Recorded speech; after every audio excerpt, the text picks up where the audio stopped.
Hello, everyone, and welcome to this week's episode of Film Etc., the only movie review podcast you need in life. My name is Mike Webb. I'll be your host. If you guys are new to this show, I basically review the new releases of the week and grade them on a scale from 0 to 10. This is episode 10. I cannot believe I've made it this far into the podcasting world. The sad news is it's only another two for. I am only reviewing 2 movies this week because I was celebrating my mom's birthday this week. So for the new releases this week, I am reviewing the new M. Night Shyamalan film called Old, as well as the new action film Snake Eyes G.I. Joe Origins, starring Henry Golding. So without further ado, let's get started. Before we begin, I would like to point this out. I usually do this in every episode, but in case you guys are new to the show or you just need a little bit of refresher, I do want to give you with a fair warning. I have high functioning autism, so you may hear my wording like I didn't phrase it right or something like that. It just gets jumbled here and there. I'm not well versed into conversation overall, so I hope you all forgive me, but otherwise, let's get into the reviews this week. Old is the 14th feature film from writer-director M. Night Shyamalan and is based off of the graphic novel Sandcastle by Pierre Oscar Levy and Frédéric Peters. A family on a tropical holiday discovers that the secluded beach where they are relaxing for a few hours is somehow causing them to age rapidly, reducing their entire lives into a single day. That is just the basic premise, and that's all you need to know. The film stars Gael Garcia Bernal, Vicky Krieps, Rufus Sewell, Alex Wolff, Thomasin McKenzie, Abby Lee, Nikki Amuka Bird, Ken Leung, Aaron Pierre, and Eliza Scanlon. Now, I can vary from how I rank Shyamalan's career. It's a very mixed bag for me. I haven't seen a lot of his movies, but from what I have seen, it can vary from really cool, like how he broke out into The Sixth Sense, and Unbreakable is just like an interesting superhero film in disguise. And then he makes some crap like Lady in the Water, The Happening, The Last Airbender, which I was just completely offended by as a fan of the Avatar: The Last Airbender TV show. And then he started coming back with a found footage movie he made in 2015 called The Visit, which has probably a very interesting twist that not a lot of people saw coming a mile away. He then followed that up with Split, which a lot of people didn't know was a sequel to Unbreakable until the very last minute. And then he followed that up with Glass. But I'll say this, it does not have a good resolution at the very end.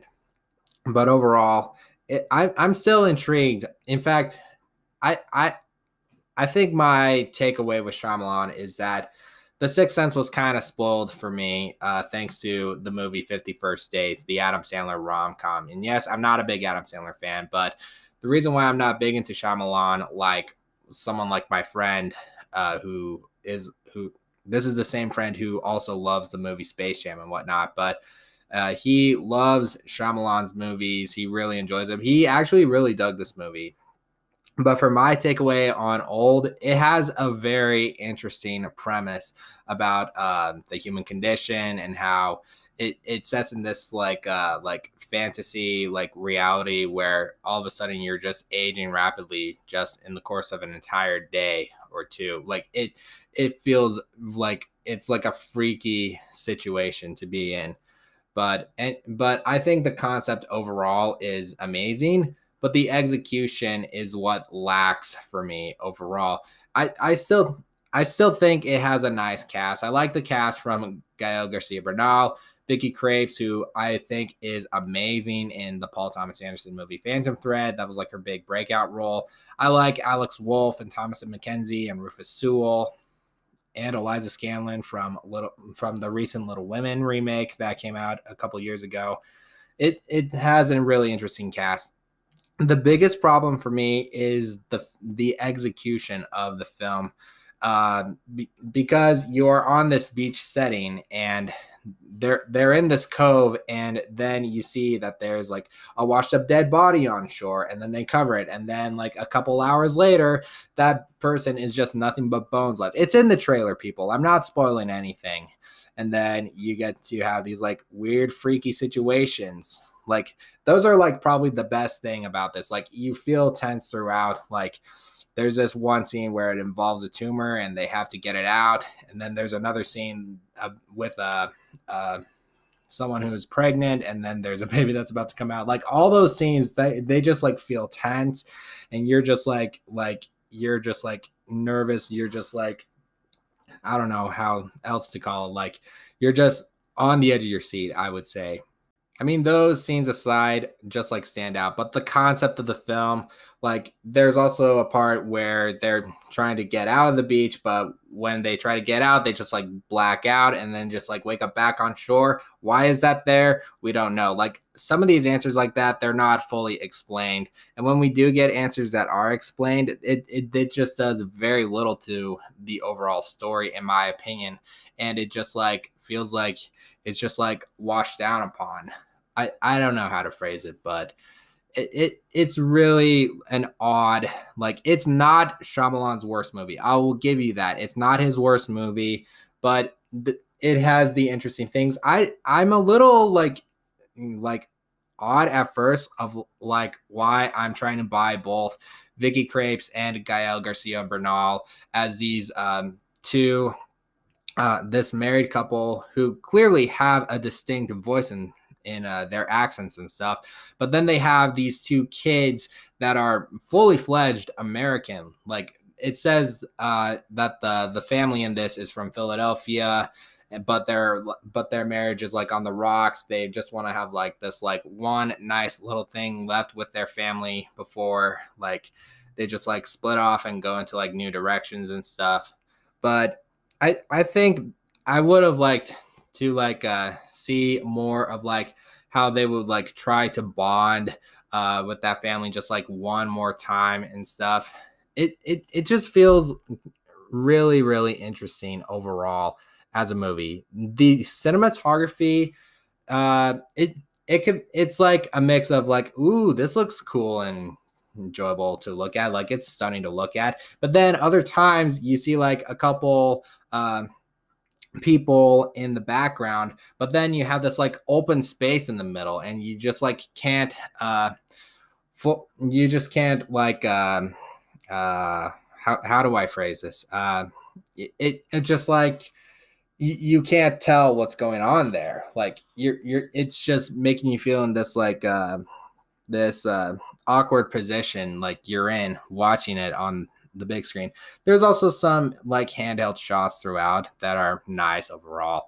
But then the ending comes along, and then I mean, the way it's executed is done very, very poorly. It's one of the poorly executed twists that I've seen in the past 10 years, in my opinion. I mean, I wanted to like this movie, but there's just a lot of bad that outweigh the good overall. So I like seeing Alex Wolff in this. I like seeing Thomas and Mackenzie in this. And Rufus Sewell, he's very interesting overall.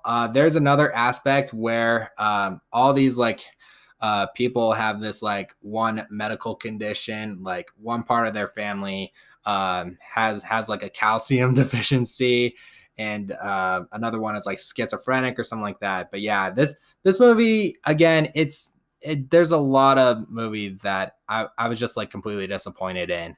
And again, the good outweigh the bad in my personal opinion. But anyway, guys, that is my take on Old. Those are my thoughts on Old. It is now playing in theaters, and now let's get to my review of Snake Eyes: G.I. Joe Origins. Snake Eyes: G.I. Joe Origins is directed by Robert Schwenke and is a reboot of the G.I. Joe film franchise, which is based off of the action figures produced by the toy company Hasbro. This is essentially a spin-off film centered around the character Snake Eyes. We see him in the beginning of the film where he's a young boy living off the grid in Washington with his father. But then one night his father is murdered by this like evil like person who's like part of this secret organization known as Cobra. And then he vows for revenge when he basically becomes the young boy basically becomes Henry Golding, who now works in a fishing dock in the port of Los Angeles, and he is approached by a member of the Yakuza who wants to vow him revenge for the death of his father. And and all that stuff. But around the same time, he befriends a man named Tommy, played by Andrew Koji, and when he finds out that Tommy did something bad to the Yakuza, and and he is ordered to be uh, killed by Snake Eyes. Snake Eyes is the one who is about to kill him. He's like, nope, and then just fights a bunch of Yakuza off and just like save Tommy's life. But then he ends up going to Tommy's home country of Japan, where you find out he is part of a secret clan, and then he wants Snake Eyes to be a part of this clan and all that stuff. But yeah, it's a lot to take in overall. That's my best of describing this movie, because whatever IMDb had on the plot didn't give like a full enough description. But otherwise, the film also stars Ursula Corbero, Samara Weaving, Haruka Abe, Takahiro Hira, Peter Mensa, Eri Ishida, and Iko Uwais from the Raid movies. If you haven't seen the Raid movies, they're these action movies from Indonesia. They're completely insane and bonkers from beginning to end. The action is so intense and crazy, you just couldn't believe your eyes. I recommend the Raid movies if you haven't checked them out. But anyway, guys, this movie is completely dumb in terms of story and action and everything. I don't want to be like too brief about it, but I like had high hopes of going into this movie thinking it was going to be good, because the only G.I. Joe movie that I've seen prior to this was the very first G.I. Joe movie that came out all the way back in 2009. Directed by Steven Sommers, and it had a big cast including Channing Tatum, Marlon Wayans, Sienna Miller, Joseph Gordon-Levitt, Dennis Quaid, a lot of people. But one of the biggest standouts that I liked from that was Ray Park as Snake Eyes, but he was a silent character. I think that's like his like one secret thing about himself is that he just doesn't speak and just like does these like crazy stunts throughout. But anyway, it feels like they just like want to get rid of the continuity. If correct me if I'm wrong, but again, this is considered a reboot, because I remember vaguely, even though I haven't seen it since I saw it in the movie theater, but I believe there was like a young Snake Eyes and a young Storm Shadow in the first G.I. Joe movie, and then Storm Shadow somehow killed their master, and it's all a blur. Like I can't even remember. But yeah, this is a total fully fledged reboot and all that stuff. They want to like start from scratch, whatnot. Just slap on the word G.I. Joe Origins and all that stuff. It feels like when X-Men Origins Wolverine came out and wanted to have like their own take on like how Wolverine came into this world and all that stuff. This is basically that, but with Snake Eyes. The effects are gobsmacked to look at. The action is a mess. Like it's just like a bunch of shaky cam. You can't even tell who is fighting who. It just feels off-putting in a really obnoxious way, which is upsetting. The editing is all over the place.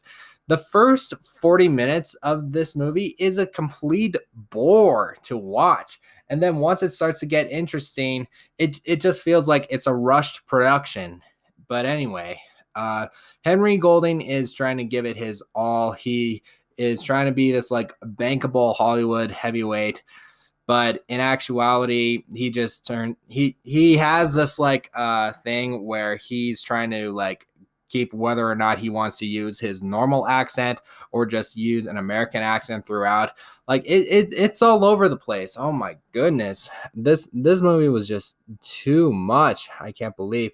There are two actors in this movie that are like the saving graces overall. Andrew Koji as Tommy, who later becomes Storm Shadow, his nemesis and all that stuff. Again, if you're unfamiliar with the G.I. Joe lore, so yeah, kind of a spoiler alert, but basically they become sworn enemies by the end of it. Yeah, I don't usually give spoilers out, but oh man, this movie was just too much. But yeah, but Andrew Koji's performance was pretty good. His presence made the film very interesting, as well as Haruka Abe, who plays like the head of security of this clan. There's like a part of this movie where he has to like do these like three different challenges where it just felt like I was watching the new Mortal Kombat again, where the new trainees coming in and just like do these challenges so that you could become worthy and all that stuff. And it's like, yeah, I seen this. Like, it's a very formulaic and cliched story. We've seen movies like this done a million times and all that stuff. But oh my goodness, I just don't have anything much else to say. But yeah, and even the like people like Henry Golding and Iko Wise and Samara Weaving, they're just like there just to like cash a paycheck or something like that, grab a paycheck or whatnot. But yeah, again, if you want to watch movies that like, I mean, the presence of those actors alone do feel like it has this like interesting entertainment value, but it's not a movie where I was just like so it's not a movie where it's like so bad that I was just infuriated by it.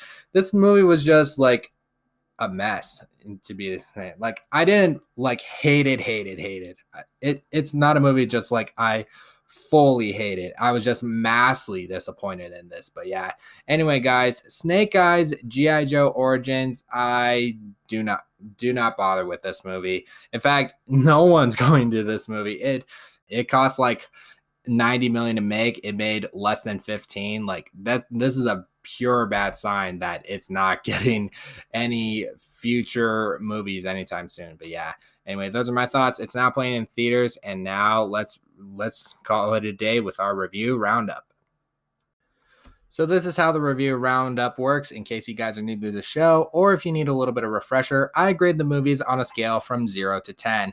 Somewhere between an 8 to a 10, I would give like a high recommendation. Really like go for it, see this movie. Somewhere between a 7 to a 7.9. Still an enjoyable recommendation, just not as high as up to an 8 to a 10. Somewhere between a 6 to a 9. It's like okay to just fine in general.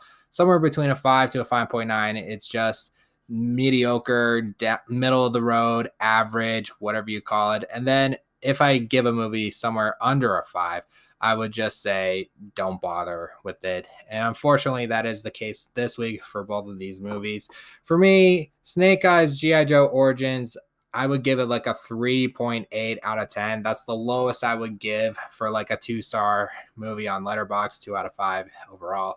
But yeah, I failed to mention this. There is Haruka Abe's character. I wish I got to know more backstory because she did seem interesting overall. But the likeness of Henry Golding and even the supporting actors from Iko Wise and Samara Weaving weren't just enough to witness how dumb and mindless the action and the script Snake Eyes is overall. I was vaguely disappointed with this movie, and I want the G.I. Joe to be better, but unfortunately they're not doing any better. But yeah, 3.8 out of 10 for Snake Eyes G.I. Joe Origins. And then old, I would not give this movie higher than a 4.5 out of 10. In fact, I failed to mention how this movie is completely disturbing to watch. Like, this is like a R-rated movie disguised itself as a PG-13. Like, it is truly like just like disturbing. Like that's like all I can say is just the word disturbing and terrifying and harrowing. But yeah, but again, a lot of bad outweigh the good in this, and the cinematography is just here and there overall, and it has a nice cast, but they could have done more with the premise overall, but it's also the clunky script, and it just feels wooden by the end of it. This movie did not make me feel old. It just made my brain feel dumber as the movie went on. But yeah. So now that's it for the review roundup. So now let's end this episode and call it a day.